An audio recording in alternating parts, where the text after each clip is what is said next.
Welcome to that Groovy Scoobcast, your go-to audio hub for all things Scooby-Doo. Will the Chupacabra show up tomorrow at the Day of the Dead festivities, or will he remain as elusive as the Loch Ness Monster, or the perfect boyfriend? This has been Alexander Gutierrez reporting from Veracruz. Back to you guys.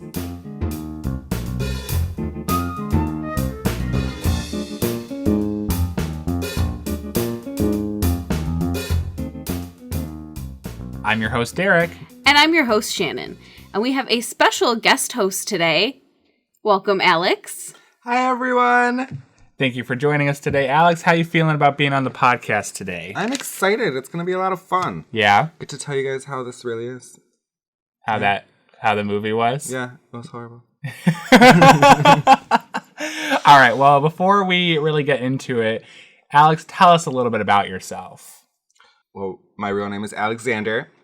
I'm actually dating the star of this show, Derek, and my bestest friend is the even bigger superstar, Shannon. Okay. You sounded really hostile about that. Yeah. Sometimes I get hostile. It happens. You should know this. This is apparently our super fan. Yeah. I am the great. He's never listened to a single episode. I tried. It was just long. He supports us, though, I'm and very that's okay. supportive. Are I'm you? very supportive of the arts of Derek and Shannon. All right. So tell us a little bit about your relationship with Scooby-Doo. You know, how did you first interact with the cartoon? Did you watch it as a kid? What's your overall association with this show? Well, in all honesty, I did watch it as a kid, but not too much. I mean, everyone's watched Scooby-Doo. It's nationally, it's a big thing, you know? But besides that, I honestly only got into Scooby-Doo when I met Derek, because Derek is an avid Scooby collector and loves Scooby-Doo. Therefore, I was entrapped and forced into such. You're not the only one. There's a reason that I'm the one podcasting with him, and none of his other friends are. Oh, you got entrapped too? Yeah, it happens. Entrapment, it happens. So I want you to say in one word, Alex, what are your thoughts on Scooby-Doo and the Monster of Mexico? Ignorant. To give you a little bit of backstory on this, Alex is Mexican and has a really firsthand view of a lot of the topics that are shown in this movie, right? Mm-hmm. And it's a little problematic. Most of it makes no sense. This movie is... It's funny because I loved this movie as a kid. I thought it was great. But as we always say, you know, when you watch it now, your opinion is so much different. And knowing how I review movies and also, you know, contextualizing it with how you feel about it, it really changes your perspective on the movie. Yeah, I agree. Well, this week we're not actually going to be doing the Mystery Machine match like we usually do. We just wanted to introduce our guest host, who we're really happy to have here today. So are you guys ready to dive into this movie? I am so ready. Let's go. All right. Well, we'll first start off with our premise. Our premise for Scooby-Doo and the Monster of Mexico is coming from Scoobypedia. Scooby and the gang are in Mexico for the Day of the Dead, but there's a Chupacabra on the loose. That is a very vague premise of what we just watched. It is, and the fact that they came in for the Day of the Dead, but we never really see Day of the Dead celebration. At all. Like, they start to kind of get into it, but everything they show is wrong. So they might as well, why even say that's the Day of the Dead? Like... It more seems like a coincidence that they were just there during the Day of the Dead. Yeah. Well, because they got the email from... Alejo. Because he's pen pals with Fred, and so we got the email saying, like, hey, the rainy season is over. Which it's not. Which it's not, but okay.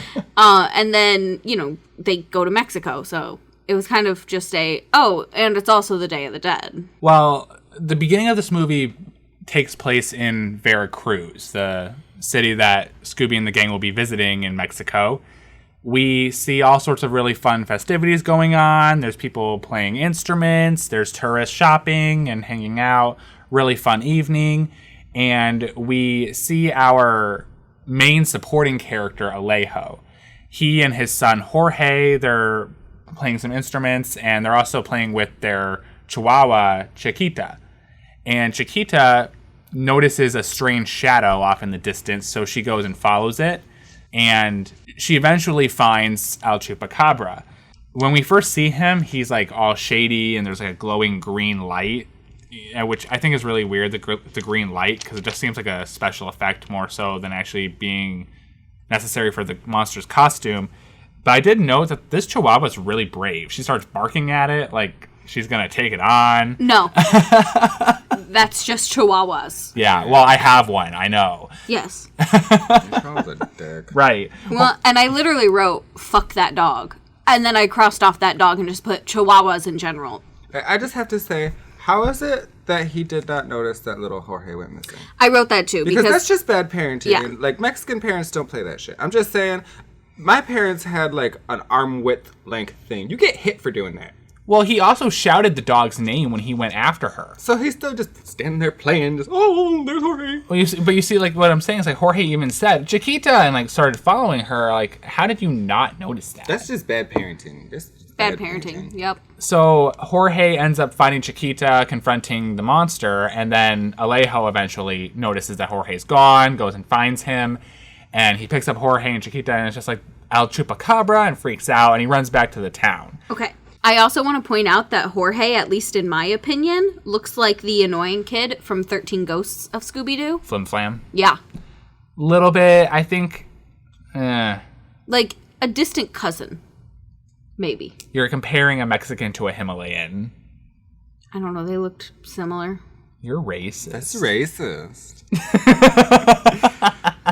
Okay, so Jorge goes back to the town square and just starts yelling that the Chupacabra is here. Yeah, he and Alejo both do, yeah. So I just have to throw this out there. Like, when people just run out of nowhere and just like, hey, there's a Chupacabra, most of the time people don't just, like, hysterically run away. And, you know, how many times have I walked into somewhere and been like, oh, look, there's Jason. And, you know, see people just freak out. Oh, yeah, it's Jason. Right. Oh, my God, it's Jason. Right.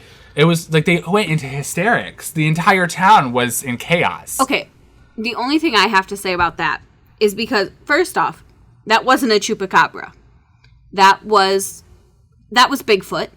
Chupacabras don't look like that. They describe him as the Mexican Bigfoot in the movie, but in actual mythology, no. That's not what he is. No. In actual mythology, a Chupacabra is like a 12-foot dog.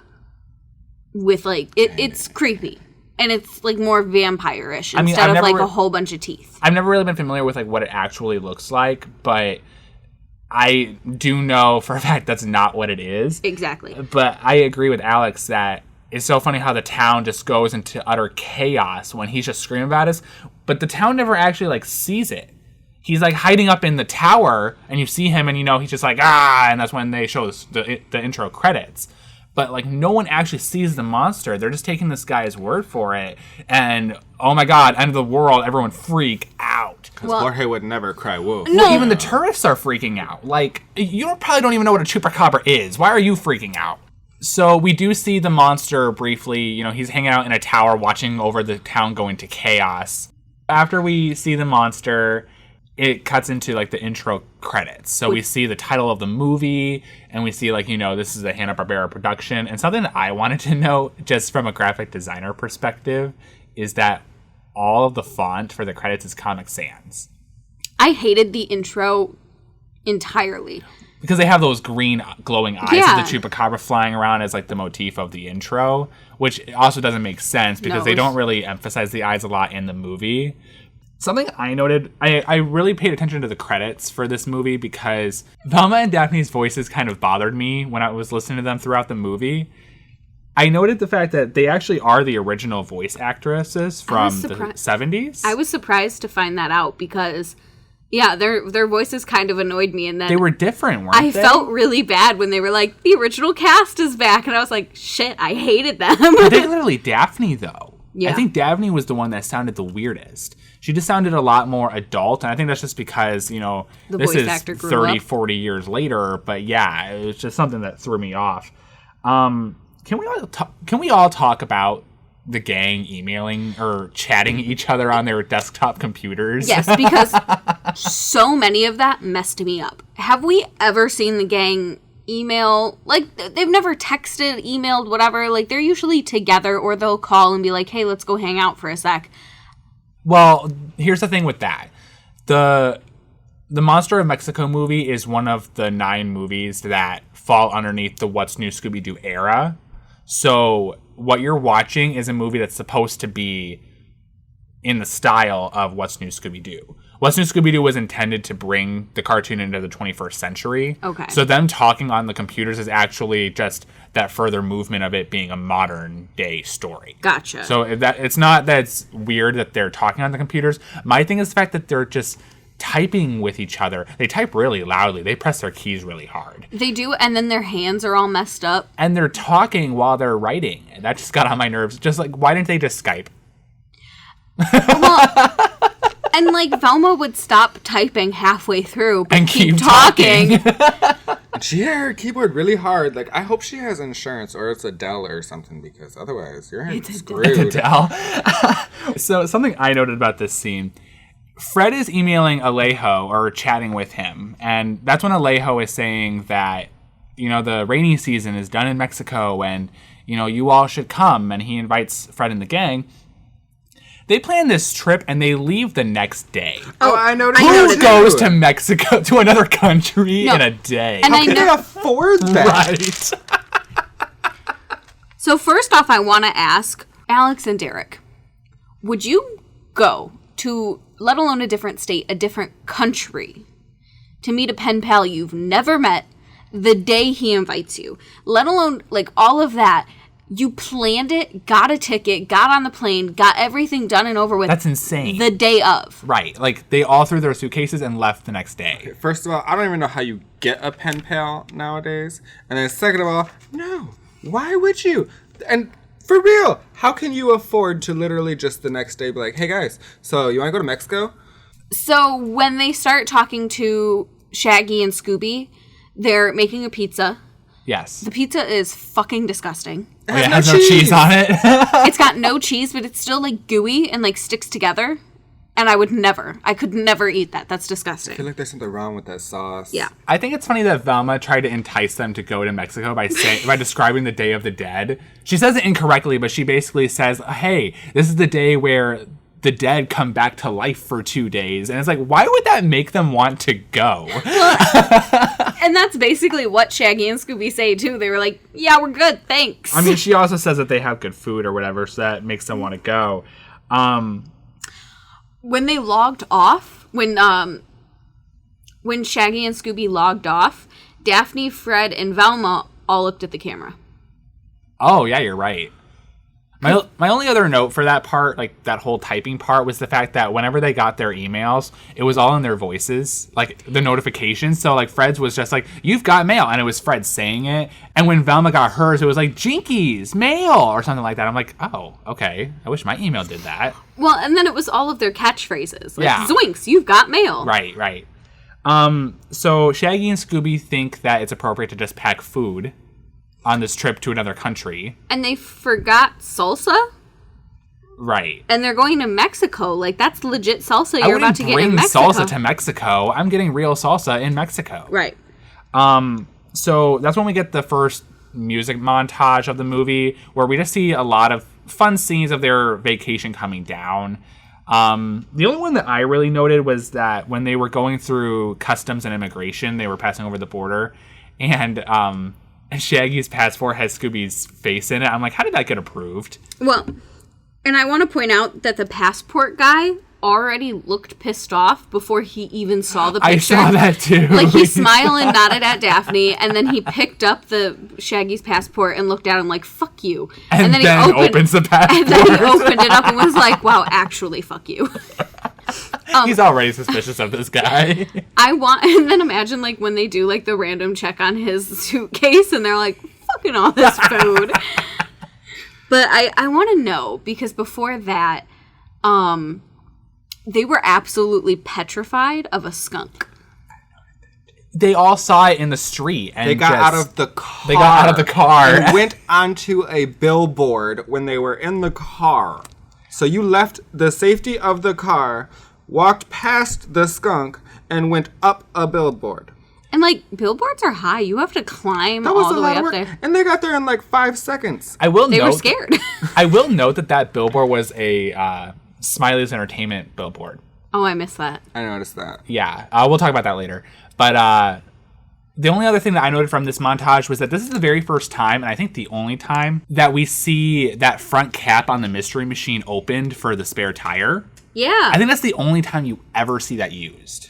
I always assumed it was a spare tire, but I never knew for sure. As a kid, I never really knew because I was a stupid kid. But but then when we saw this movie and I saw that, I'm like, oh, okay, that makes sense. But that's the only time you ever see that happen. My only real concern about like that scene is how did they attach the wheel when there is no rim on that wheel?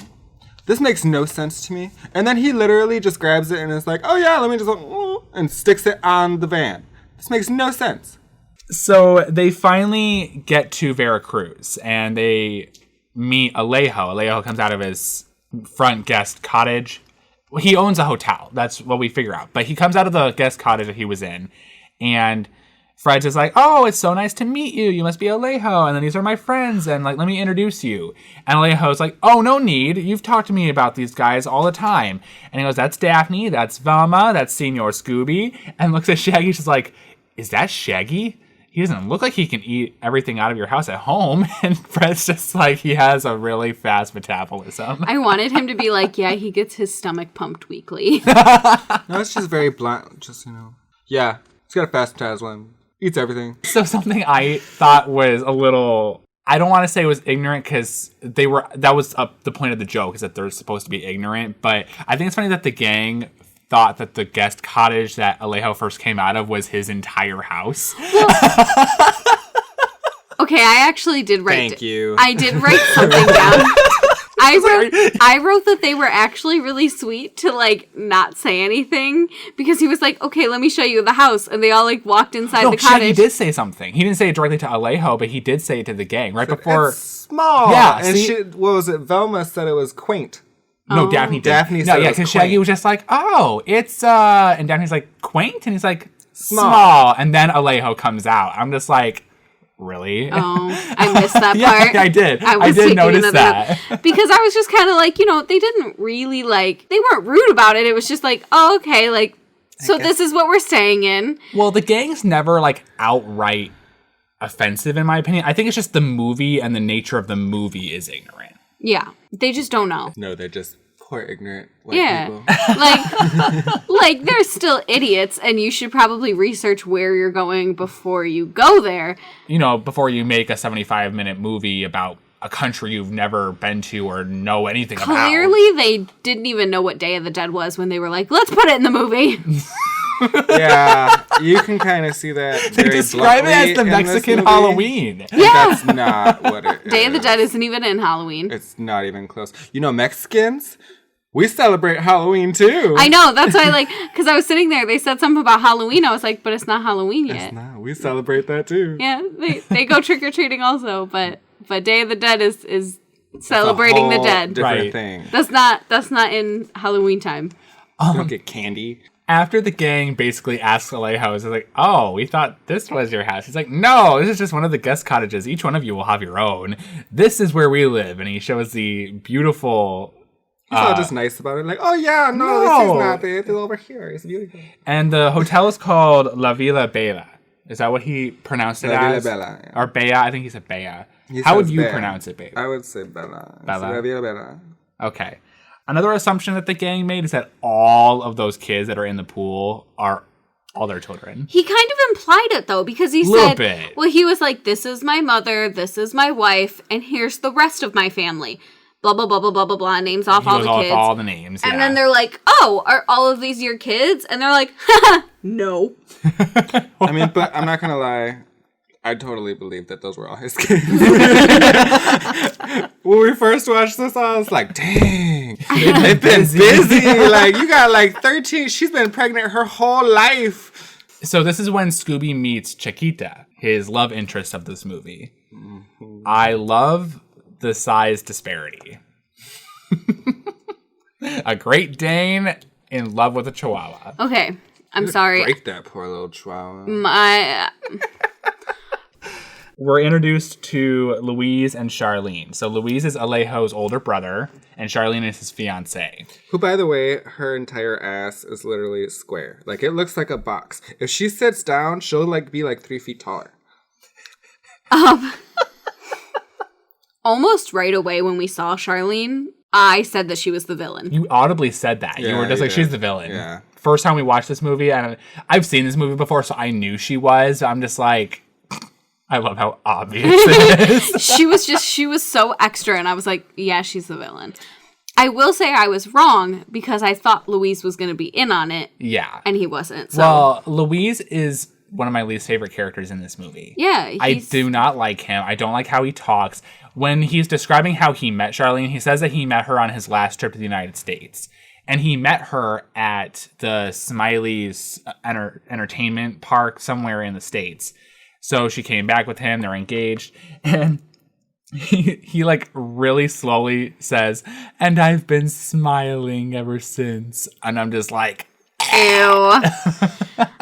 In my opinion, I think that they were going to make Louise the accomplice, and then towards the end decided not to. Yeah. Because it was such a buildup. And then at the end, everyone was like apologizing because it was like, yeah, you know, we weren't really sure because you were kind of acting shady. Which he was. He was the whole time, but they never audibly said it, so there was no reason to apologize. But I think they did it because like they were apologizing. I took it as an apology to us that like, yeah, we're sorry. we lied to you and we forgot to take it back. He's a good guy. Like, he's a good guy. We made him really shady and we're sorry. I just have to throw out there that I hate her. I hate Charlene. That is the most ignorant person in this movie. Talk it out. I'm sorry. That woman is ignorant. She said, I love these loco Mexican traditions. Loco? That's crazy in Mexican. That is the most ignorant thing I've ever heard in my whole life. Well, she did correct herself, actually. Did you hear that? Because she said, that's crazy in Mexican. I mean Spanish. Either way, it's ignorant. Oh, that's ignorant in any language. I'm just really surprised that they included that. Because, yeah, there was a lot. Like, she was the racist white lady. Mm-hmm. Well, when we find out in the end that she actually is one of the villains, it makes sense because she doesn't give a fuck. And the other accomplice is racist, too. So, yeah. Racist white people. Right. Sorry. Racist? So, go ahead. They were talking about the coffee. Yes, the cafe leche. I think that's what they said. So, I thought that was kind of interesting. Oh, when they're talking about how you have to, like, bang your spoon on your glass. It seems really annoying. It does. I'd be pissed if I was, like, working somewhere and somebody had to go around and pour coffee. That comes as rude to me. Yeah, and somebody just started banging on their cup, like, fuck you, get your own milk. The only time that I could see that being acceptable is when you're at a wedding and you're trying to make the couple kiss. Yeah. You know, that's the only time you do that, I feel like. So after they meet Charlene and Louise, they decide to all have lunch, and they're eating, and they're talking about having their fiesta and their siestas. They're interrupted by Diego Fuente. He is a very well-dressed older gentleman, and he asks Doña Dolores, Alejo and Louise's mother, if he could have a word with her sons. And she just, like, takes a moment and thinks about it, and she's just like, as you wish. Probably because they're tired of his shit. Like, supposedly he's been trying to get them to sell this land forever. Mm-hmm. And so she's like, oh, yeah, whatever, fuck off. I mean, like, old Mexican women are hardcore, too. They're mean. I met your grandma. So, that's whatever. Yeah, go talk to him. Well, they do, and that's exactly what Diego does, is he's trying to convince Alejo to sell the land, and Alejo sends him off, and he comes back.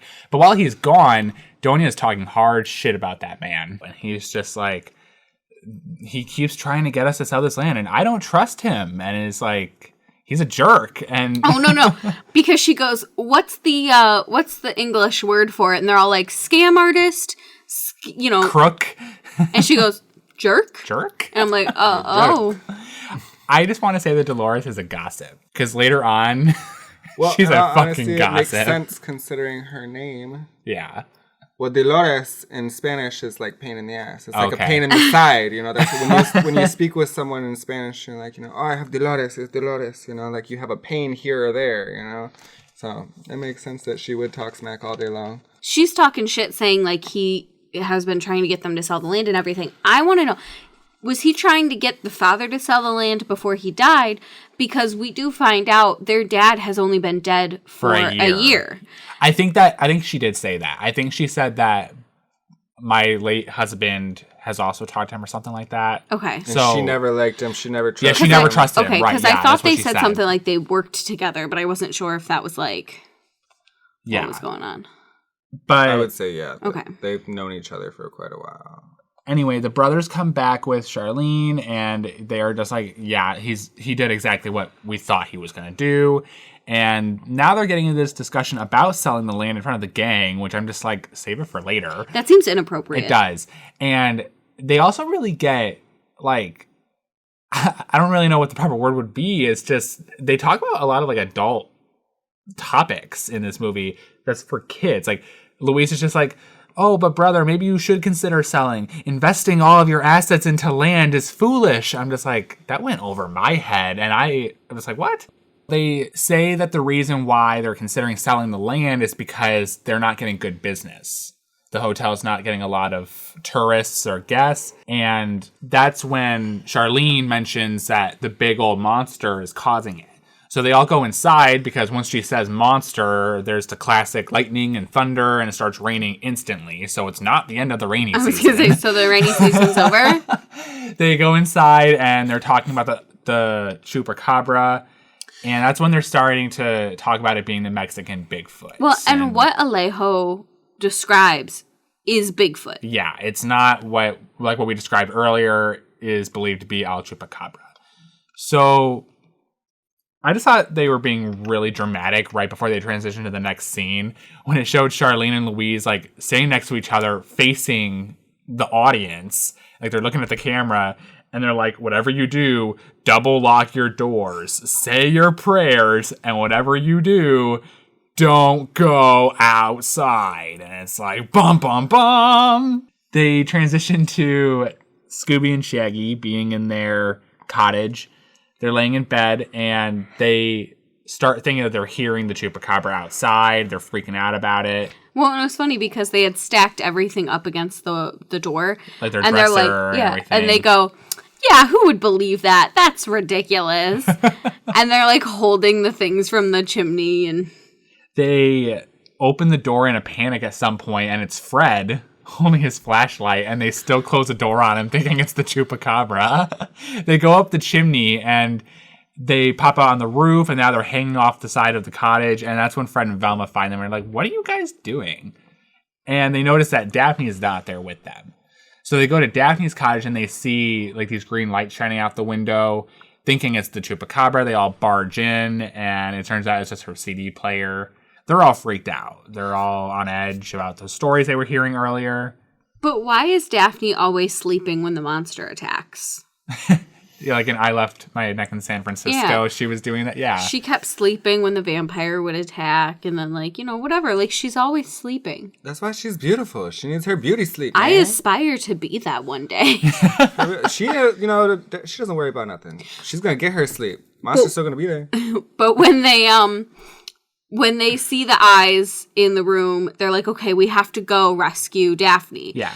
And Shaggy and Scooby are like, yeah, we're going to go this way. We're not going there. And Velma goes, it's all for one and one for all. And Shaggy goes, yeah, I always thought that teamwork was overrated. Shaggy's really bogue in this movie. Well, I'm not gonna lie.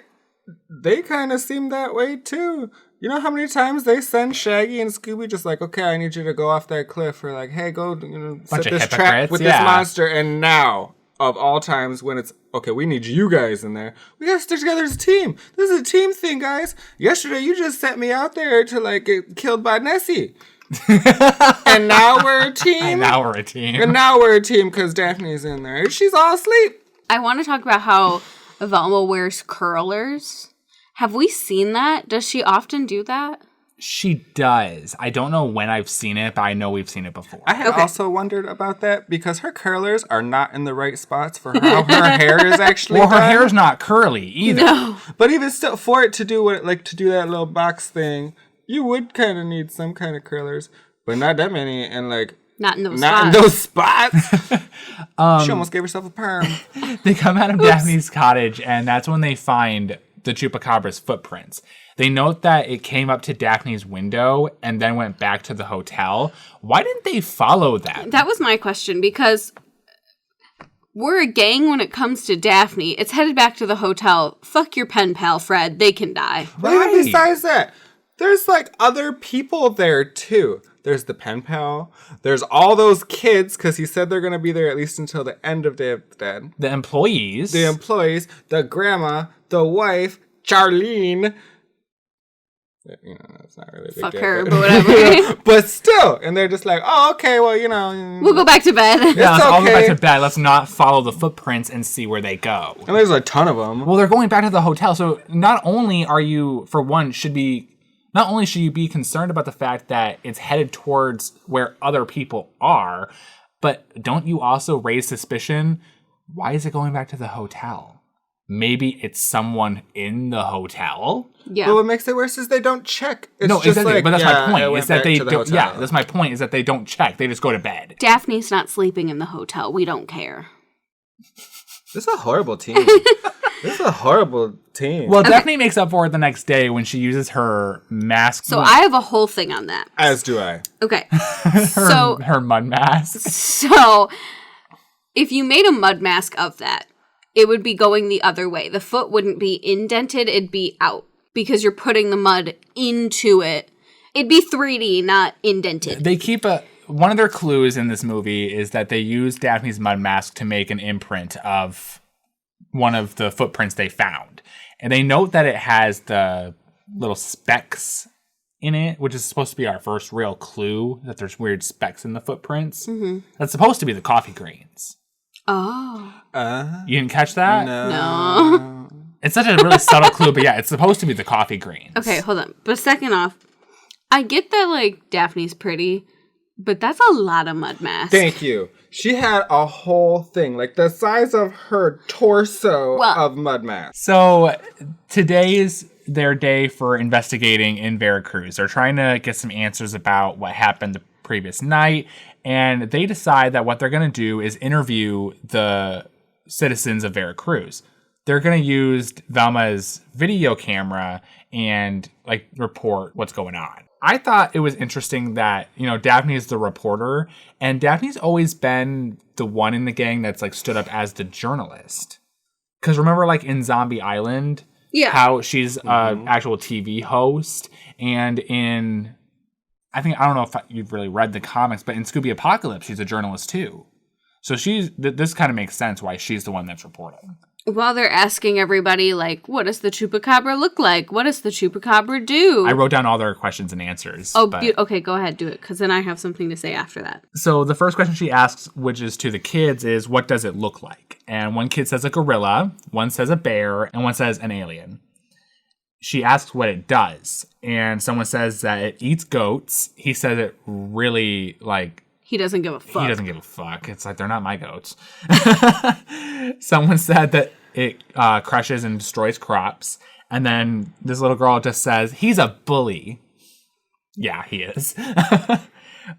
She is. Well, no, remember I say later that Charlene's not always the Chupacabra. Yeah. By gender. Did you just assume the Chupacabra's gender? Yes, you did. Daphne asks what the Chupacabra sounds like. Someone says a coyote. Someone says an ape. I will admit, every time I've watched this movie ever before tonight with the subtitles, I thought she was saying an egg. She sounded like she said that it sounded like an egg. And then this guy says that it sounds like his Uncle Flacco. So then the last question is, what does it smell like? So... This actually goes to the same three people who answered the sound question. So the first person says sulfur, the second person says garbage, and then the guy says Uncle Flacco again. So I just want to say that Uncle Flacco is the villain. Yeah, I was going to say, I changed my answer. The villain's now Uncle Flacco. Daphne finishes the report by saying that, by asking if the Chupacabra will be showing up at the Day of the Dead festivities, or will it remain as elusive as the Loch Ness Monster, or the perfect boyfriend. I'm just going to throw this out there with that quote. I feel like Daphne is just desperate for a man right now. She's just like, or is it the elusive boyfriend? Are her and Fred fighting right now? Probably. He needs to step his game up. They're in separate rooms. She's sleeping all the time. This ain't cool. He needs to do right. But, like, she says as elusive as the perfect boyfriend. So, like, clearly the perfect boyfriend isn't around that often. She definitely doesn't think Fred's the perfect boyfriend. Like Fred's I around said, a lot. He's around a lot, not doing what he's supposed to be doing. Maybe he's around too often and she's feeling suffocated in the relationship. And she wishes that Fred was a little bit more elusive. That shit just got real deep. Sorry. Whoa. After she signs off, Velma's like, back to Velma. And she like... Well, that's what she said. Yeah. Daphne did. And so Velma's like, back to me or whatever she says. Daphne's laugh, because she pauses and then goes, ah! And I was like, oh, okay. So after the video interviews, that's when they find that the mystery machine's been vandalized. Someone spray painted on the side of the van in Spanish, leave today or you won't see tomorrow. From what we understand, Alex is fluent in Spanish, and that is an accurate way of writing it. Yes, it is indeed. And I thought that it's kind of getting scary that, like, someone's following them and, you know, they're vandalizing their car and they're bringing them on a really wild chase. Doesn't that happen like every other Thursday to them? I don't Not know. to this extent. Yeah, I mean, people will be like, get out, but they don't, like, try to kill them. Well, the thing about this movie that I noticed that you don't really see in a lot of what we've seen so far is that you don't see someone out of the costume while they're still not being caught. So, like, later on, when the person messes with the brakes on the van, like, you see someone just wearing a jacket off screen messing with the van. Yeah. Or you see someone move that sign, but they're not in costume. Like, so you know that it's not a real monster, which takes away from the fact that, you know, ooh, it's supposed to be a scary monster, but you don't often see the villain outside of their costume before they're actually caught. Yes. Most of the time when we see things happening, like, it'd be in the Chupacabra costume, but it's not. So there's two people doing it, just like always. Yeah. So they decide to split up across town. So they have Scooby and Shaggy stay on the east side of town, Fred, Daphne, and Velma go on the west side, and then Louise and Alejo go into the woods. I absolutely love Scooby and Shaggy's logic, which is, well, the van is on the east side, so if we check out the van and it's clear, then we can stay in the car and guard it. So they go in and they take a nap. So they go in and take a nap. And, like, same. That's great logic to live by. It's so bold because the rest of the gang and Alejo and Louise, like, they all get some shit going on while they're out. Like, they run into the monster, they fall off cliffs. You know like, what? there's Scooby some crazy and Shaggy shit going on to them while Scooby and Shaggy are sleeping in the van. Scooby and Shaggy did not get a good night's rest. They sleep. Well, like I said earlier, they're always getting sacrificed for something. So, like, I mean, leave them be. Yeah, it's their turn to sleep. Daphne got a nice little rest. Louise and Alejo are walking in the woods, and Louise is really nervous. He gets freaked out by this owl, and Alejo calls him a big baby. At some point, they get separated, and Alejo runs into the monster, and he, like, runs from it, and he's running and not paying attention to where he's going. He runs off a cliff. I mean, straight off a cliff. There was straight off a cliff. He no falls, hesitation. Falls, grabs onto a tree branch that just happened to be hanging out of this cliff, and he's just casual. Fine. It's like, oh, I almost died today. This happened to me last week. Yeah, just another Thursday. He's yelling for Louise, who takes a really long time to find him. And Alejo is basically almost already climbed up to the very top when Louise shows up. And he claims that the Chupacabra knocked him out and that he didn't hear him yelling for him. I thought that subplot's really dumb, but I'll bring up my reasoning why it even exists later. Scooby and Shaggy woke up. And why did they wake up? Why did they even start driving the van? I think they wanted to get food or something. Is that what it was? Do you remember, babe? I can't remember. They wake up at some point, and for some reason they start driving. While they were sleeping, someone messed with the brake line with a wrench. With a wrench. They cut That the brake whole line. thing was crap because, first off, you're not going to break the brake line with a wrench. It's not going to come out goopy like that. Oh, yeah. It looked like... Yeah, it doesn't look like that. It If your looked like- brake fluid looks like that, there's something wrong with your car. It looked like You're liquid fucked. cement. Yeah, you're fucked. Your car might explode. Like, now. Why do you have glue in your car? For real, this makes no sense. They're driving, and now they're going downhill towards an intersection, and that's when Shaggy tries to stop, and it doesn't, and he causes, like, 2 car accidents. Like, we actually see the cars rear-end each other. I want to point out that although all of the other cars got into a car accident, Shaggy had some really good, like, reflexes to avoid the cars and not die. Yeah. I just want to point out that at some point, they hit this little guy in this ice cream cart, and, you know, they ruined that poor guy's life. That is, like, his job. Like, his whole job. He has to pay for those ice creams. He has to pay for those ice creams. And, He's like, gotta no pay for a joke, whole in new Mexico, cart. that's, like, a whole thing. Like, their carts, that's, like, their livelihood. You, like, ruin this poor guy's life, and they're just like, oh, eating ice cream that they stole again from somebody else. And then there's just a random dog that picks up this lady. This Oh, yeah, makes out no of a sense. panic to get her out of the road. The dog looks all scared and just, oh my god, picks up this lady. This is the only other dog I have ever seen in this show that actually, like, picked up a lady and just like, oh my god. Like, had a reaction, like a human reaction. Yeah. I don't care about Scooby anymore. I need a spin-off show of that dog. About that boxer. Mexican dog. The Mexican boxer dog. So while Louise and Alejo are reuniting, Fred, Daphne, and Velma are in the middle of the woods, and they find this statue of Quetzalcoatl, I think Velma called it. She describes it as a serpent god of good. Is that what she said? Yes. So the god is actually, it's known as a few different things, but ultimately he is the god of intelligence and self-reflection. Okay. They keep going into the woods after they encounter this statue, which impacted the story in no way. And they find this tent, and this man comes out. He describes himself as a curandero, which is basically... It's pretty much a hermit. Basically. He's a hermit. He's as random as the shark hermit guy. Oh, in The Creepy Heat from the Deep? Yeah. Yeah. He self-describes himself as like a shaman or a medicine man, and they all go into his tent. And he talks about how the reason behind El Chupacabra terrorizing Veracruz is because of the only evil force in this area, which is greed.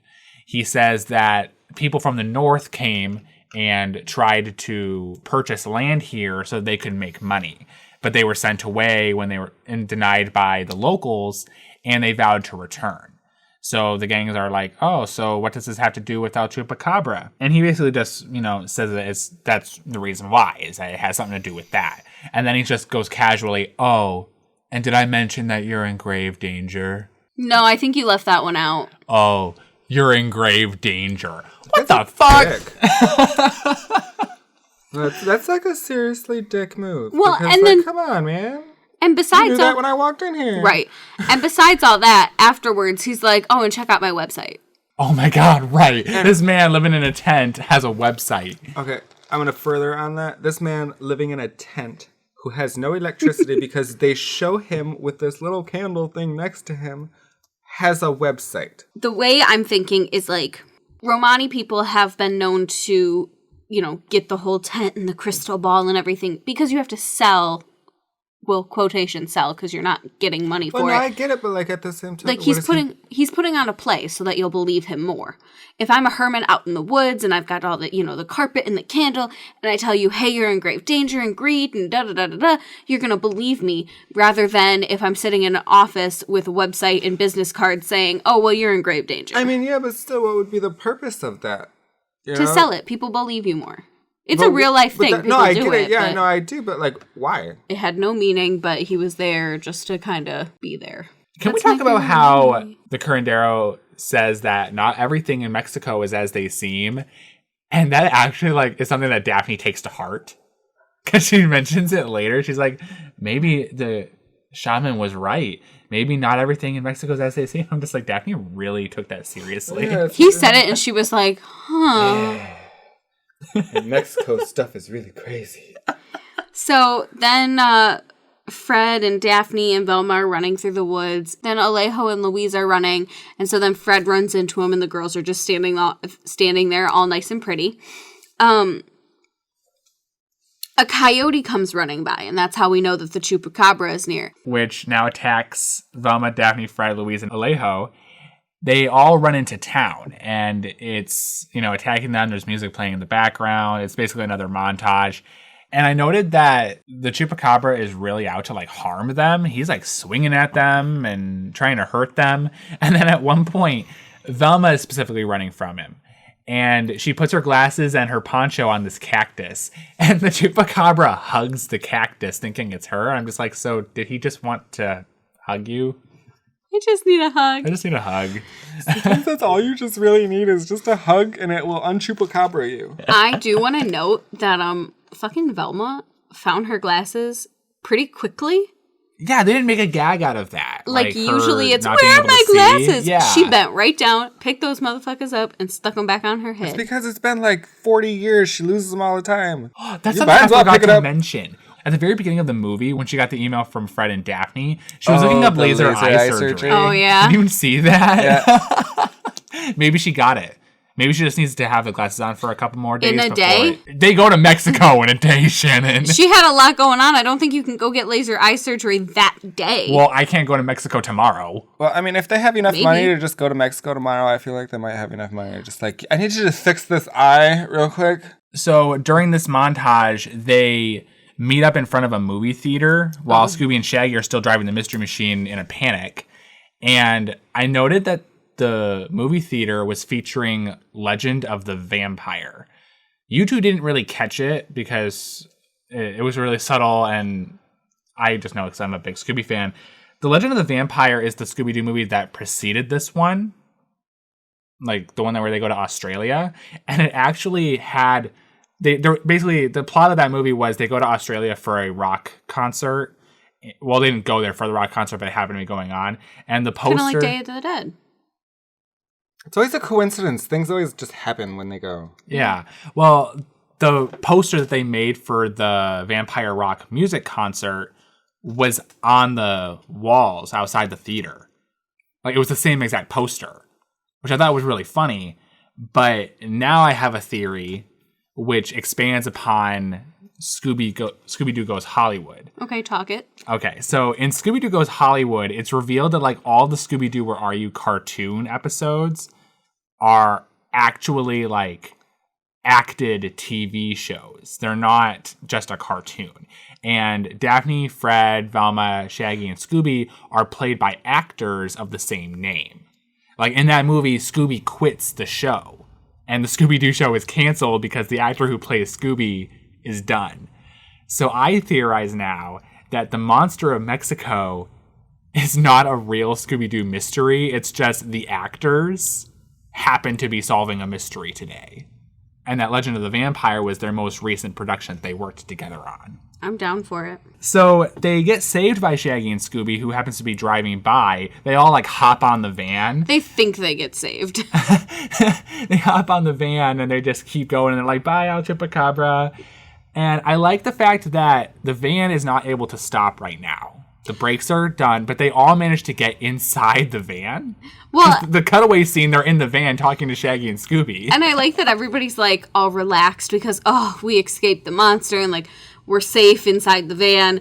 And you look at Shaggy and Scooby's face and they're still like, oh fuck, oh fuck, oh fuck, oh fuck. Because they can't stop. And they realize they can't stop. Did you not realize that they can't stop because you had to climb in the van while it was moving still? Yeah. I don't know. They end up running out of gas in front of a gas station, which was convenient. It was Charlene's magic medallion. Oh, we forgot to mention the medallion. Before they left to investigate, Charlene gave Louise a medallion for good luck. We'll discuss the medallion later. But while they're at the gas station, Alejo buys a ice pack for Luis's head because he got knocked out by the Chupacabra. And Daphne tries to apply it, but can't find the bump. And Luis is just like, oh, it's right here. Thank you, Daphne. And Daphne's like, okay. So they fill up gas and they go. But they don't fix the brakes. But suddenly the brakes are fixed. Yeah, they're fine now. They are driving and they're like, well, the Carindero said that we should look into the past. And they just conveniently find a sign for a museum of anthropology. Okay, that's... convenient. Yeah, very convenient. So they decide to go. They go to wherever town this takes place in, and we see the villain who broke the brake lines on the Mystery Machine take away the sign.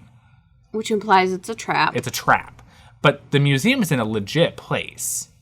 Like, it's a legit museum. It all very much confused me because the villain kept taking things that, like, why would you take the sign? Just leave the sign there. Yeah, it doesn't matter. Yeah. Like, it's a legit sign because you're sending it to a legit place. So, I don't know. It was all very confusing to me. They go to the museum. You never see an actual employee there, so I'm going to assume they broke in while it was closed because that's what they do. But then the temples aren't closed. Yeah, but I'm going to assume that the museum is closed because there's no employees there. Okay. And they have a history of breaking into museums. The very first episode we ever see, they break into a fucking museum. I mean, the first, 4 episodes we watched, I was trying to keep track of all the times they broke and entered, and then I don't know if you guys noticed, I just stopped keeping track because it's every time. Yeah, every time. They end up discussing really briefly this half-man, half-beast statue. I looked it up because I was thinking they were gonna try and reference it into the show, but then trying to throw some kind of culture in there. Yeah, but then they didn't. He's the god of war and often found with blood on him, and that was kind of all I could find. It's not. He's a god, but it's not anything that Scooby would interact with. Well, that would kind of make sense why they would state it before, because right after that they tried to sacrifice Daphne. Yeah. Yeah, I guess it's so vague and it doesn't explicitly get mentioned again. Velma's just this is interesting. Half man, half beast, and that's it. Yeah. That's all that's said. I'm not even kidding. That's what's said, and that's it. I did have to dig a little bit because when I typed in half beast, half man god, a bunch of centaurs came up, and it was oh, okay. Well, so, wrong culture. Yeah. They end up finding this woman who poses as an employee at the museum. Super! I'm just going to throw it out there. How is it that none of them are concerned that this is a white woman in the middle of Mexico who speaks no Spanish? She's obviously very American. And you are in the middle of Mexico. And what is it? The Mexican International Museum. Anthropology or something like that. Don't you think that, the person who's going to show you around, or even some of the workers, or most of the workers, probably Mexican. Most likely don't sleep that much English. Well, shouldn't they also be shocked that anyone's there because they broke in? Well, I assume because it's a trap, the door was unlocked and everything. Okay. But so they didn't break in.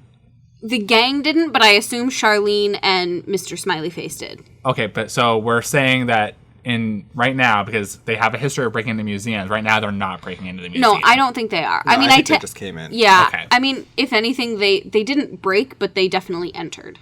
So then we also get one of my favorite quotes of, leave it to Shaggy to go to a museum and find the toys right away. Oh, because they're riding those, little scooters around. What kind of museum has scooters like that? Because I kind of want to go to it. I wonder if the county museum does.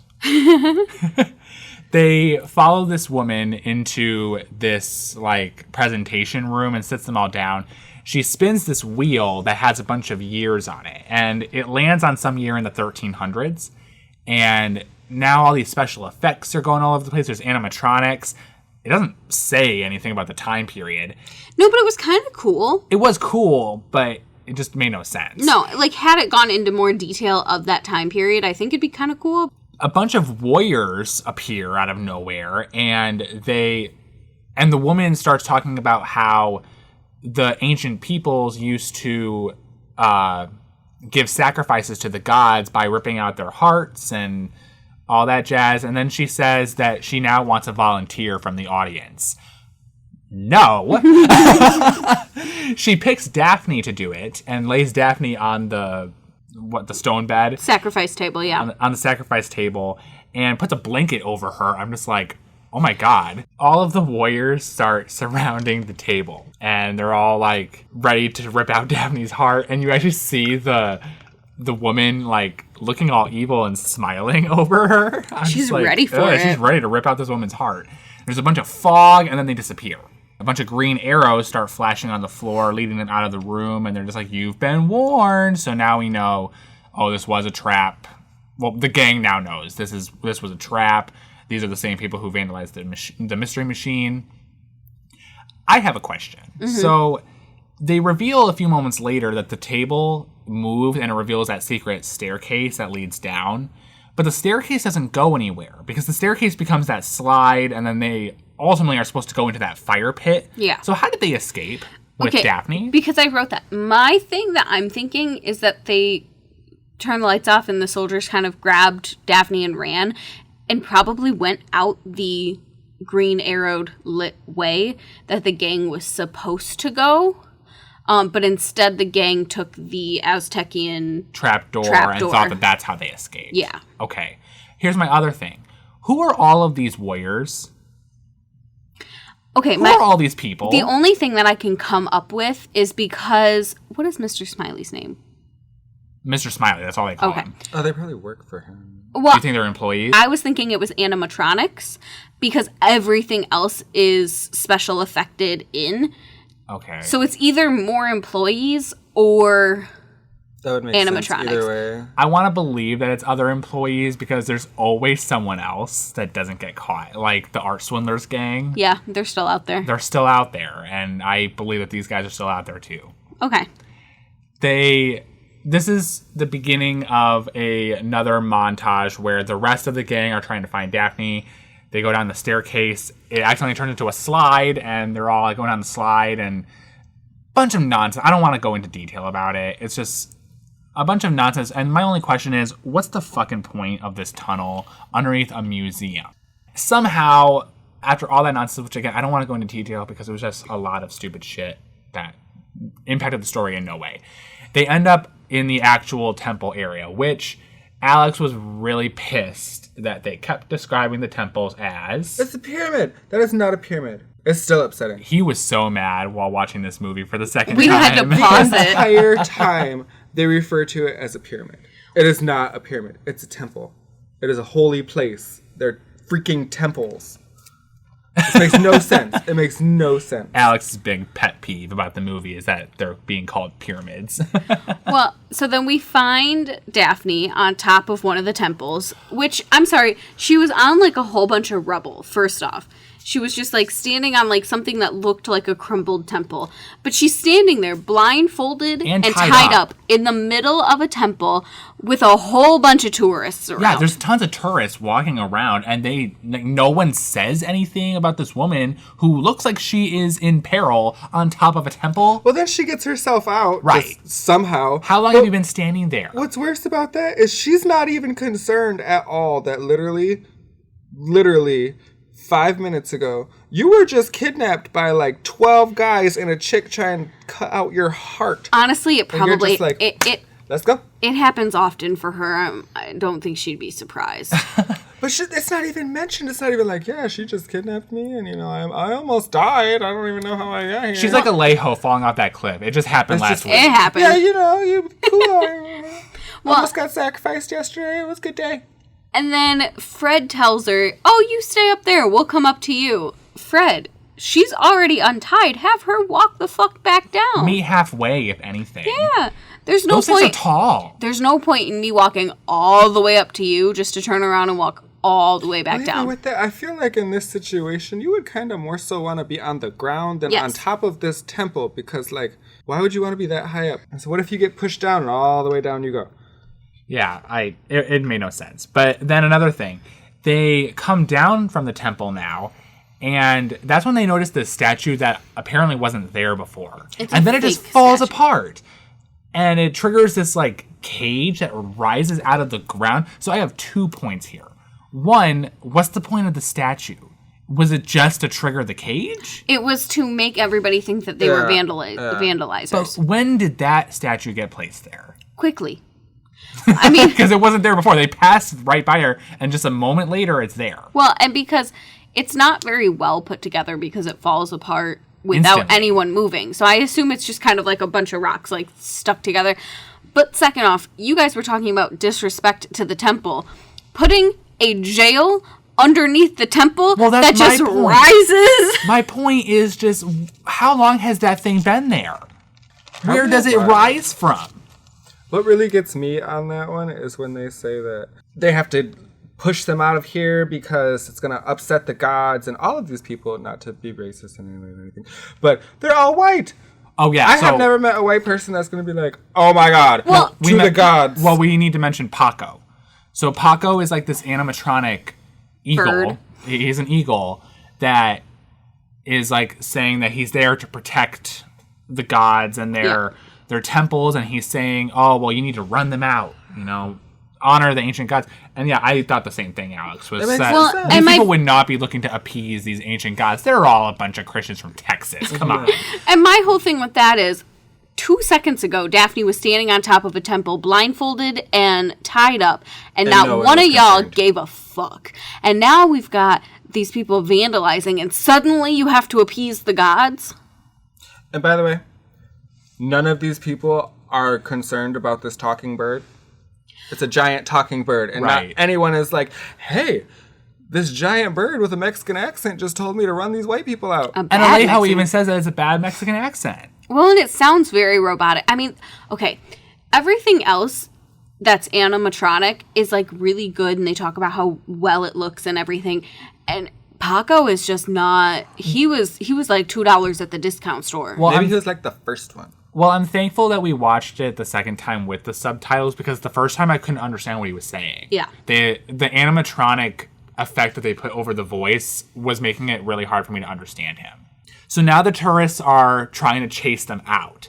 They hide in one of the temples, and they very easily access a tomb. Yeah. Full of skeletons, like real actual skeletons. They're not fake. They are real dead bodies of ancient peoples. And they make a point to say, like, there's a bunch of dead bodies here. Yeah, Fred's like, don't worry, Shaggy. Nothing in here is alive. Oh! Thanks. Yeah, thanks. Thanks for that. They decide that they're going to disguise themselves using these dead people's outfits. So they take their clothes and go outside wearing them. So yeah, with that, I'm just going to throw this out there. Of the team totally desecrated an ancient tomb. They did. Like, that is exactly what they did. They went into an ancient tomb and stole clothing off dead people. If they weren't cursed before, they're definitely cursed now. Oh, they're going to hell. Oh, yeah. Not even that. You are screwed, man. You can't be stealing stuff from ancient tombs of dead people. Yeah, you can't steal people. You can't steal dead people's shit. Like, you're going to get cursed. Well, I can't believe that it was just so easy to access that tomb. And they did it twice. They accessed a tomb or something twice. Yeah, because there was another area that had a skeleton in it or a skull or something like that. Well, and then the second... I'm going to say tomb because I think there was a dead body in it. The second tomb that they get into, there's a bunch of scorpions. And Daphne's like... No, that was in the first one. That was in the first one. No, it was right before they found the main one. Yeah, because they went in that one. They were chased in there by the giant Mexican rats. Yeah, because Daphne said that the scorpions were spiders, and Val was like, no, those are scorpions. Okay. And they're like, oh, because that's better? Right. Well, and then... I think it was Alejo goes, and don't worry, the rats will take care of them. And first off, I've never heard of a rat that eats a scorpion. And second off, those were some fucking huge rats. Those are New York City rats right there. My only comment with that is, we always say, like, everything's bigger in Texas. That's because, man, Texas is right there next to Mexico, and those fucking rats are crossing the border. That's why they want the wall. Keep your motherfucking rats out of my country. Your rats over there. I'm not concerned with the Mexicans coming in illegally. I don't want those fucking rats, man. That's all I'm worried about. I love... I'll keep the Mexicans. You keep the rats. You keep the rats. I love that when they come out of the temple wearing the dead people's clothing, that one guy that clearly has a Texan accent is just like, oh, look, the people who vandalized that statue is now wearing the outfits of the... dead people. Of the dead people. And I'm just like, yeah, you're definitely from Texas. You definitely voted for Trump. And... you definitely don't give a fuck about this Aztecian gods, but, like, you're just being an asshole. So now they're spotted, they're chased again. They run into another temple, and then this other door opens, and they walk out. And that's when we enter the next montage, where they're being terrorized by a bunch of animatronics. So in an ancient tomb. Yeah, so Daphne and Velma end up on a flying dragon. Fred gets attacked by these... jaguars, but not attacked. They're sweethearts. Well, at first they're threatening, and then they become sweet. My theory is that Fred is a cat person, because, he's never really tolerable of Scooby, and so he's definitely a cat person. These jaguars definitely sense it, and they're like, he's a friend. I just have to say, There was so much destruction Yeah. in that temple when they left. Mr. Smiley is more cursed than the gang is. Hey guys, Derek here. I'm just cutting in to let you guys know that when we originally recorded this episode of the podcast, the last about 30 or 40 minutes for some reason got deleted, and I didn't realize it until I began editing. So because we weren't able to use the space that we usually use for recording, we had to find somewhere else, and it's a little echoey, so you're going to notice a really drastic difference in audio quality. It's still listenable, and I hope that you guys don't mind it as much. We're sorry that this happened. We're usually very careful when we're recording, and we really like to keep things well edited so that you guys get the best quality that we can offer. But anyway, back to the episode. Sorry about that again, guys. So the gang ultimately managed to escape the temple with, all their body limbs and everything intact. I don't know how they managed to do that, especially when that dragon that Velma and Daphne were on, crashed into that, gateway.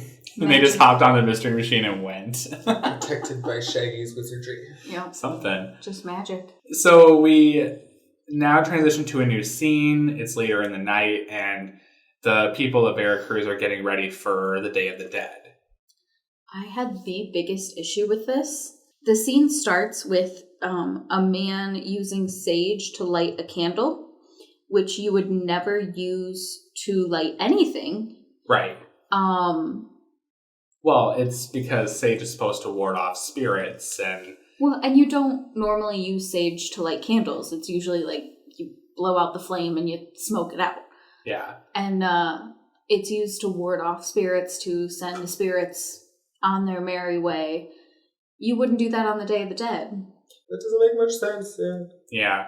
We see a bunch of elderly women surrounding Dolores, who is now really upset, and we learned that Charlene has been kidnapped by the Chupacabra. Charlene was taken by the Chupacabra. It's so bad. One of my favorite comments throughout the entire movie was in this part where one of the other ladies was just like, why can't the Chupacabra carry off with my future daughter-in-law? Bro, she was so petty. I want to know that story. Maybe she can't cook or nothing. She's just horrible. After this, they decide that they don't want to scare any of the children because the kids are all, talking about the Chupacabra and pretending to be the Chupacabra. We begin to see them dressing up in costumes like it's Halloween. Yeah, you don't dress up like Frankenstein on the Day of the Dead. One little tidbit I noticed was that one of the kids was dressed up as Yogi Bear. Which, You don't do that either. No. And it's a cute little thing that they did, to throw in, Well, they incorporate other Hanna-Barbera characters like that sometimes. Yeah, which is cute. But, this was so wrong because that's not the Day of the Dead. Right. After this, they decide we're not talking about this around the kids.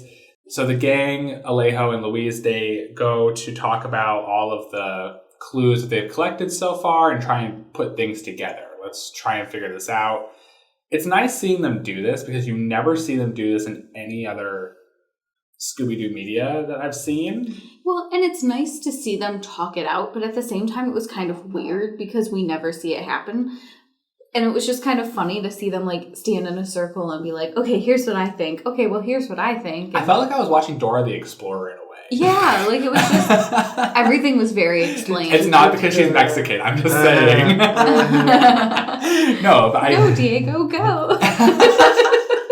But I really do feel like... No but, Shannon, you and I have watched 12 episodes of Scooby-Doo so far for this podcast, and not once have we ever seen them do any problem solving. How often do we just have the joke of, oh my god, I know what's going on? Or, I'll tell you later, Shaggy. Yeah. No one discusses this with the gang, and I feel like all of it comes out in the end, as opposed to, maybe this is connected to that one guy or something like that, or before they even formulate a plan, they're talking out all the clues. What does it all mean? What could be going on here? When they're going through the clues, Daphne pulls out the camcorder that they used to record in Veracruz when they were asking all of the citizens about the Chupacabra. And they noticed a weird typo that was in the graffiti that was on the side of the mystery machine where they were warned, leave today or you won't see tomorrow.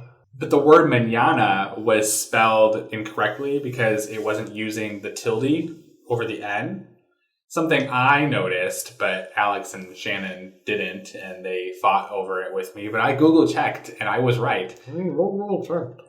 Google translated. Hey, I looked at multiple sources, and I was correct. Multiple sources of Google. You Wikipedia'd it. Anyway, Fred points out the typo, and he writes out mañana how he thinks it should be written on a notepad. But I just noticed that the tilde was put on the wrong N in that case as well. And isn't it funny because Fred doesn't know Spanish throughout the entire episode. He gets it wrong almost every time. I think it's just funny that he's the one that spotted it and not Alejo and Louise when they were like right there reading it on the side of the mystery machine. Yeah. Like they're noticing it now on a camcorder hours, days later. So now they're getting ready to begin the ceremony for the Day of the Dead. They go to Alejo and Louise's father's grave. And they start placing, some mementos on the grave. They set down a sweater, a picture. Charlene's coffee. Charlene's coffee. And I think there was a bowl of peppers as well. And that's when this foggy mist appears around the grave. And now this ghost, an apparition of what's supposed to be their father, appears. And he's just going, oh, the land is cursed. And, he's trying to scare them all into selling the land, which has been evidently the plot throughout the whole movie. Alejo points out that the ghost doesn't sound or look like his father at all. Not to mention the fact that he's speaking English, not Spanish. And that's when I think Fred was the one that pointed out, something really weird is going on here. And he notices the button that's on the back of Louise's necklace. Yeah. Well, they were saying that it was it was a transmission, that the ghost was like a transmission and it was coming from somewhere. So he goes, hey, wait a minute. He grabs Louise's necklace and presses the one button that's on it on the back, and it reverse transmits to wherever the ghost is coming from. It would never do that. Well, it turns out it's a tracker, but I'm just surprised Louise never noticed the button. I'm sorry, when you pressed it. Yeah, when you get a necklace, don't you kind of look at the necklace? Oh, not even that. What about just feel the button? Wouldn't you feel the button? Louise is just I put it on because my Charlene told me to leave it here. So now we're kind of, getting a little suspicious. Scooby and Chiquita, they go to the mausoleum where they're finding the traces coming from because they can only hear it because it's a really high frequency. They discover a skeleton in the mausoleum surrounded by computer screens who's doing this joystick remote, and he's the one that's speaking for the ghost. And when we say skeleton, it's not real skeleton. It's a man dressed in a skeleton costume. It looks like one of those cheap Halloween costumes you'll get at, Rite Aid or something. That was rude. That was throwing shade where shade did not have to be thrown. Come on, Jen. You don't Did you see Rite Aid. how long it took me to register that? I was how dare you? I was on to my next thing and I was like, wait a second, hold Shannon, on. you don't even like Rite Aid, whatever. Anyway. Had they made this just the monster in Mexico on Halloween instead of the Day of the Dead, this movie could have been rated so much better. Not so much better, I'm sorry. Maybe half a point. But half the mistakes they're making are really easily avoidable. Yeah, just replace the word Day of the Dead with Halloween. But I don't understand why he's in the skeleton costume. I think it was supposed to be the Wizard of Oz thing. Well, yeah, there was a reference, because then everyone starts to get suspicion come, and then he's just pay no attention to the man behind the curtain. Yeah, it's Wizard of Oz, but he was dressed as a skeleton. I don't know, There's man. no reason for that. There was no reason. I think he was planning on throwing a hood on and running out so that it was an escape plan. Oh, maybe. Or maybe disguise because everyone's apparently dressing up on Day of the Dead. It's just weird because you never see the skeleton before this. And Alex, I don't know if you celebrate Day of the Dead at all. No, we don't. Okay. Wouldn't dressing up as a skeleton be considered disrespectful though? Well, don't they do makeup, though? Well, they do it's more so makeup they do than like it is sugar costumes. candy, but like straight up it's just like sugar cheap skulls, Halloween, yeah. like because they decorate like that. But like I don't know. Maybe not because of sugar skulls, but like it just seems like something you wouldn't want to do. I don't know enough about the holiday to say. Me either. It just seems weird. One comment that I have to throw out there is that Fred basically points out, hey, none of the people that are here in the cemetery are going to understand you if you're speaking English. Most of them speak Spanish. And then the skeleton responds, well, I don't know how to speak Spanish. Why can't everyone just learn English? Because you're in Mexico, bitch. Typical Americans. That's right then and there where you were like, this is somebody from America. That's bullshit. Well, it's interesting. It's Charlie. Well, it's interesting that as a kid, that doesn't really like come off as a super funny joke or anything like that. But now you hear that and you just hear the ignorance. Like it's just straight up ignorance. No, it's supposed to be ignorant. So they end up capturing the skeleton. He didn't even make it out of the mausoleum. It turns out it's Mr. Smiley, who has been he's the owner of that amusement park franchise, and it's where what's his face, Louise and Charlene met. Yes, that's right. He had a really gross smile when they took off his mask. Which is funny because his name is Mr. Smiley. It's gross. He's icky. Icky. So, like, as they're arresting him, the Chupacabra shows up. Well, they were wondering because it didn't add up. Like, okay, so if this is the skeleton guy is Mr. Smiley, then who's the Chupacabra? Yeah. Yeah, and like you said, then he shows up. He's on top of this building. Very King Kong-like. He fucking tears off a piece of the building and throws it at everybody. Okay, so I know... I hope Mr. Smiley has insurance. Right. Well, and I know I said earlier that the Chupacabra was a real life, like, American Bigfoot. Like, that's what it looked like. But it's also very much King Kong. Like, in that scene, that was definitely a King Kong scene. Like, I'm gonna rip rampaged. Yeah, like, he like, King Kong rampaged the fuck out of it. He ripped the chimney off of that building and just chucked it. Can we also ask, it's Charlene in there. Yes. Charlene! She lifts weights. Like, how? Excuse me? It's never explained, like, the strength, honestly. Like, because you also got to consider that, you know, Charlene was definitely not the Chupacabra all the time. No. And she did it on stilts. Yeah, and she did it on stilts. But what I'm saying is, you know, Charlene wasn't the only one that was in the Chupacabra costume, because Mr. Smiley must have been in the costume when she was kidnapped. But, like, whoever was in the costume's not fitted for super strength or anything like that. No. So they're just strong. The only thing that it has in it is just the stilts. That's the only, like, add-on to the costume itself. Everything else, you gotta do on your own. So they must be lifting weights or something. But it just baffles me how strong this guy was. So this begins the final, like, montage chase scene of the movie. Everyone's in a panic. Everyone's running everywhere. I did note that Fred and Velma take a break from running to play with the mariachi band that happened to be nearby. It happens. They just took a break. No, don't worry about the horror. Let's play in the band. They're living in the moment, okay? Look, if the monster was chasing you and the mariachi band, like, threw me an instrument, I'd start playing. Okay, I can see Fred doing this, but Velma? Velma doesn't give a shit. Velma's got to stick up her ass this entire movie. What are you talking about? She's still down for the cause. So, Charlene in the Chupacabra costume starts chasing everybody. She starts chasing Daphne at one point, and Daphne turns around and steps on the Chupacabra's foot. Jams her heel into the foot. Jams it in there. Under normal circumstances, yes, that would hurt like hell. That was a real foot, yeah. But we find out later, Charlene is in stilts. How did that hurt the foot? Yeah, because the Chupacabra reacted. You know, it was just like, he was in pain, or she.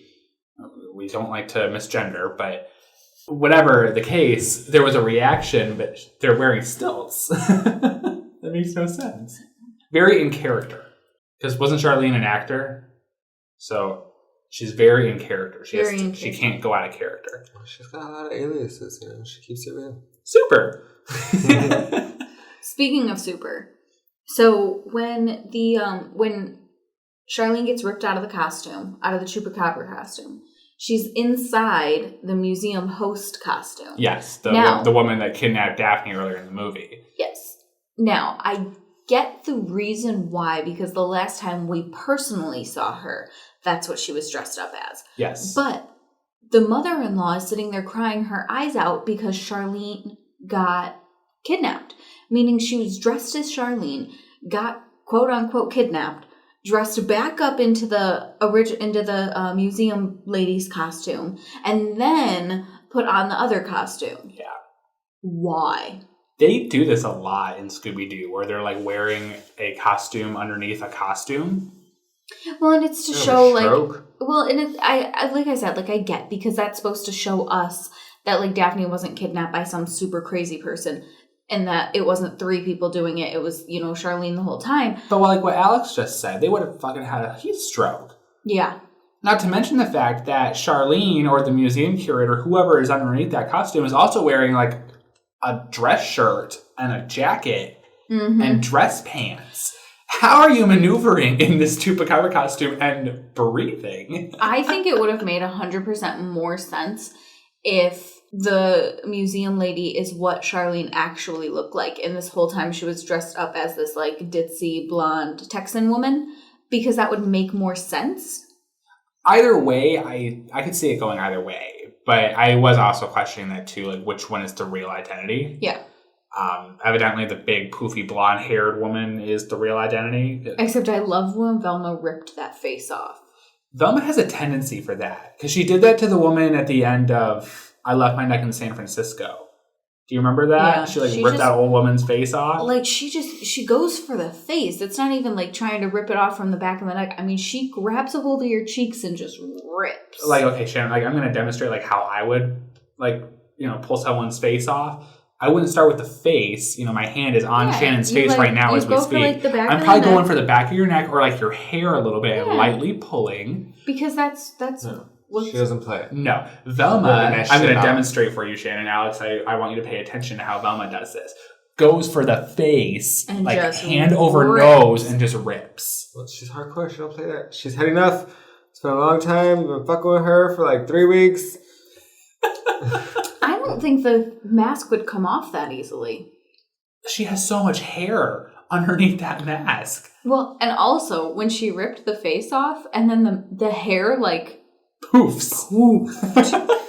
It didn't just poof, it poofed. Because she's got big hair. It radiated. She never matured from the 80s. No. See, that's another thing, though. How are you not dying underneath your with all that under costume, with all that hair underneath the mask? The bigger the hair, the closer to God. Hair over that hair. Charlene, how are you alive? She had to put a wig on that, and like that, all that Aquanet probably like. Where you can't was do that. where was the crunchy? Bald, yeah, where was the bald cap? Charlene, how are you even fucking alive? She's not. She's in Mexican prison. She's in Mexican prison. Well, let's be real.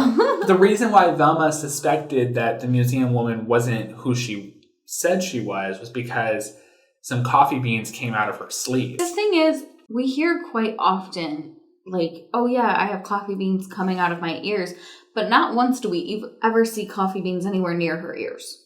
Yeah, they come out of her sleeves all the time. Like her sleeves, she was playing around her hoo-ha and like ripping them out of there in the beginning of the movie. I don't really know where the coffee beans were, but it was under her apron.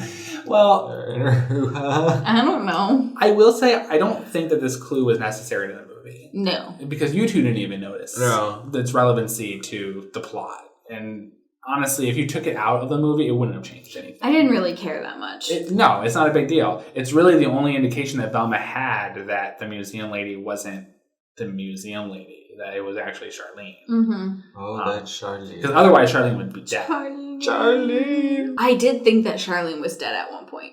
Well, the museum lady tried to play it off because Louise asked her, "Where's my Charlene?" And Charlene responds, well, you're never going to see her again, so you might as well pick up the shattered remains of your life and find someone new. Well, and it was very cutthroat, this woman is. Yes. Well, Charlene don't play. Because she was like, I don't love you, bitch. Basically. No. Because after she's like, I never loved you. I loved your money. Fucking bitch. Charlene don't care. Me. Call me Charlie. Charlie. The ultimate plot was that Mr. Smiley and Charlene, they fell in love, I'm assuming before she met Louise. Yes. And she came back to Mexico with Louise and then tried to get the land sold after they refused to sell it to Mr. Smiley. Mm-hmm. I think Mr. Smiley... Okay, so here's how I think it went down. I think Mr. Smiley tried to buy the hotel and they denied him. And Louise came to America to go to Mr. Smiley's thing. And Mr. Smiley was like, hey, darling girlfriend of mine, go seduce him and get him to sell the hotel to me.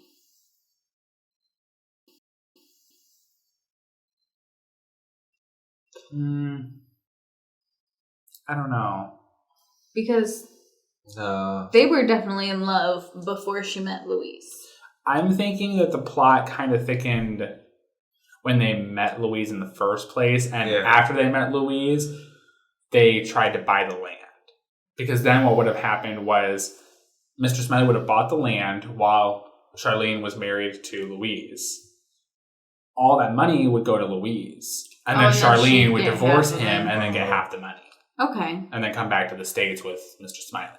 Okay. My last note that I have for this movie is how, everyone's apologizing to each other because, we were wrong to suspect you and blah, blah. Because they're talking to Louise. Because they thought Louise was in on it. Okay. Honestly, for a while, I did too. I said this before, and I'll say it again. I think Louise was going to be in on it, and then the writers at the last minute were like, no, we're not going to put him in on it. Honestly, I think he's just one of those stupid guys who's just, ho. Well, like, throughout the I didn't like his character. No, he was really annoying. And then he was going to let his brother die. Right. Well, throughout the entire thing, he's sketchy, and he's whatever, and then at the end, they're like, and also because nobody said anything about thinking it was Louise, and then everybody was apologizing to him after. For suspecting him? Yeah, and I'm like, but we didn't know that you suspected him. I know I suspected him. I didn't know Velma agreed with Well, him. the reason why they probably didn't bring up their suspicions of him was because he was right there when they were all discussing the clues earlier. They're kind of hardcore, but they'll straight up tell you. Well, Velma's hardcore because she'll fucking rip your face off. You are a suspect. Just so you know. Suspect. You know what? Now that I'm thinking about it, past. Velma does that. She did that to Bo in Zombie Island. Yeah, they've done that before. Like, I think you might be the killer. I think you might be the killer. Well, why me? Well, you're kind of creepy. Well, no, but think about it this way. You go, I think you're the killer. Why? I'm not the killer. Convince me otherwise. Okay, where are these killers coming from? This is Scooby-Doo. They kill people. I think you're the Chupacabra. Convince me otherwise. Back to my last note. So Alejo and Louise, they step away and they're having a separate conversation where Louise is basically confessing that he didn't get knocked out by the Chupacabra. He actually ran away out of fear of losing his only brother after losing his father. So let me die. I'm going to let my brother die because I'm afraid of him dying. That'd be some shit Tony would do. That would be though. Your brother? He would. It's not his fault. He'd be like, I was so scared to lose you that I ran away. And you died. And your response would be like, it's alright, man. It's okay, I know. I get it. I get it. But see, my response would have been, okay, that's cool and all. I forgive you. But you owe me $11.50 for that ice pack I bought you. Right. Because, yo, He's dumbass. like, it hurts back here. Oh. Mm-hmm. Shut up, Louise. Ass. Do either of you have any other notes to end the movie, or are you guys ready to start talking about our scores? We can talk about our scores. Louise sucks. Okay, well. So, Alex, since you're our guest host this week, we are going to have you start off. What was your rating for Scooby-Doo and the Monster of Mexico on the Scooby Snackometer? I'm going to give it a 3. A 3. 3 Scooby Snacks. Can you talk it out for us? I mean, it was pretty good. Not really. No, I take it back. It wasn't very good. It was kind of horrible. But the art in it was really nice. I liked the animation of it. But that was about it. The story was horrible. It was a horrible story. It was all over the place and what the fuck? This made no sense. I thought it was supposed to be like Chupacabra, and then they were in a temple, and then they got kidnapped. There's a lot going on in Mexico. This makes me not want to go to Mexico. You're scared. from there. Yeah, I'm scared now. What are we teaching children? Don't go there, you'll get kidnapped and then Chupacabra and... Well, not everything in Mexico is as they seem. Apparently, because that shit was not real. I don't want to go to Mexico just because of those fucking rats. Ginormous rats. Fucking Mexican Talking rats. Mexican birds. Talking Mexican robot birds. Fucking flying dragons. For Actually, real. I'm down for the flying dragons. This is bullshit. I didn't sign up for this. Carnival Cruise didn't tell me. Shannon, what was your score on the Scooby Snackometer? I actually rated it a 2. A 2, okay. Talk it out. I hated it. Okay. Isn't this what you gave the Dynamic Scooby-Doo Affair? I probably gave everything this. No, I think the Dynamic Scooby-Doo Affair, I gave a 3 because it had Batman. Okay. Anyway. But I hated it. I did not like the storyline. There were way too many wrong facts. And yes, the animation was beautiful in some parts, but there were just way too many cockeyed Mexicans. There were, though. There was a lot of cockeyed Mexicans. Like, I could have looked past a few, but, like, every Mexican was cockeyed. And, like, you gotta catch racist. yourself at some point. Even Charlene was, though, at some point. That's because she was evil. Evil cockeyed bitch. Any other comments? No. No? Alright, well, I completely agree with both of you, and just to make it easy for the actual rating system that we're going to do, I'm just going to flat out give it a 2.5, make it down the middle. I think that's pretty fair. It's definitely not my favorite Scooby-Doo movie of all time. Bad. It was very bad. I thought that it was really drawn out. The scenes oftentimes were feeling like filler to me. The music was fine. The characters were lame. I thought that, like, Louise, I fucking hated Louise. Fucking Louise. I don't know what it was. That character was just so annoying to me. But on top of that, just all of the ignorance and all of the misconceptions that this movie has about Mexico and Mexican tradition and culture really bugs me, because this isn't hard to figure out. Honestly, you could have consulted someone and actually gotten the facts. In fact, I think a lot of the people who were on the voice acting side of this movie are Mexican or of Hispanic descent.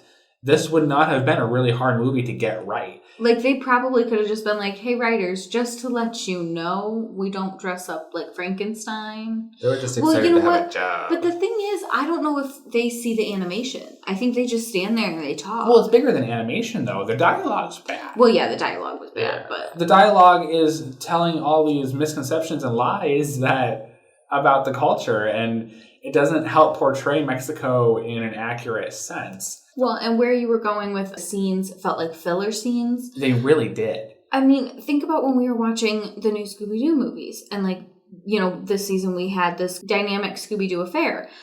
Most of that was filler, and we had complained about that as well. And this felt like that, but more. Yeah. And this was supposed to be like a, maybe not box office, but it's a movie. It's a direct-to-video movie.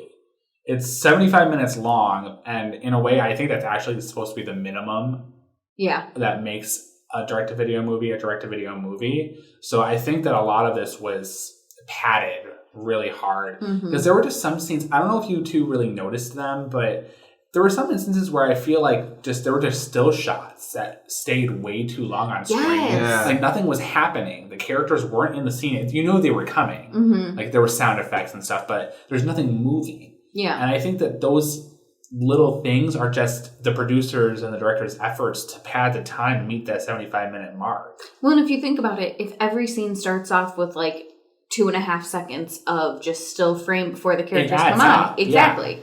Yeah. I'm really sad to see that this is the first Scooby-Doo movie that we're reviewing on this podcast, because there are far better ones in the arsenal of Scooby-Doo movies. At least we know we can only go up from here. Not necessarily. I've seen some worse ones in this movie.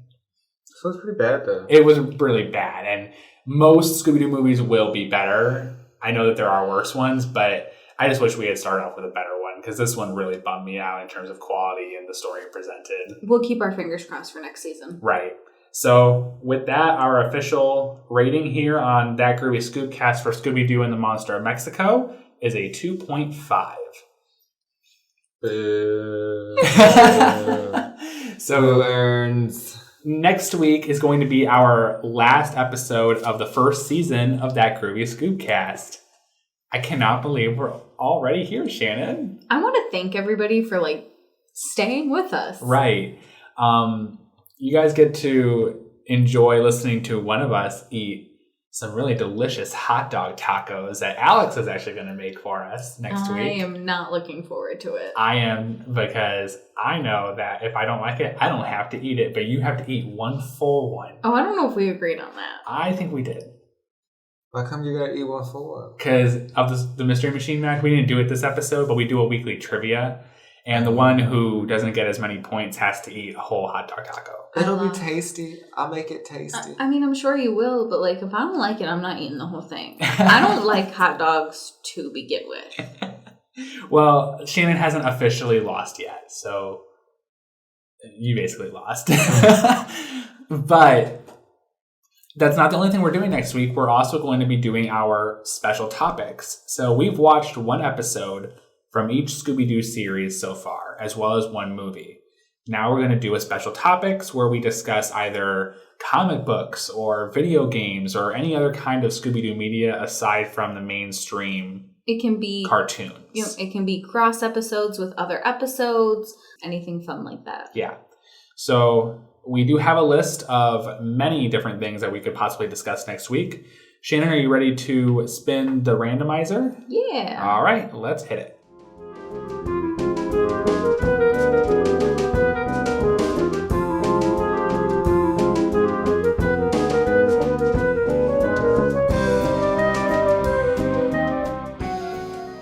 And next week we will be watching Bravo Doobie-Doo. This is going to be great.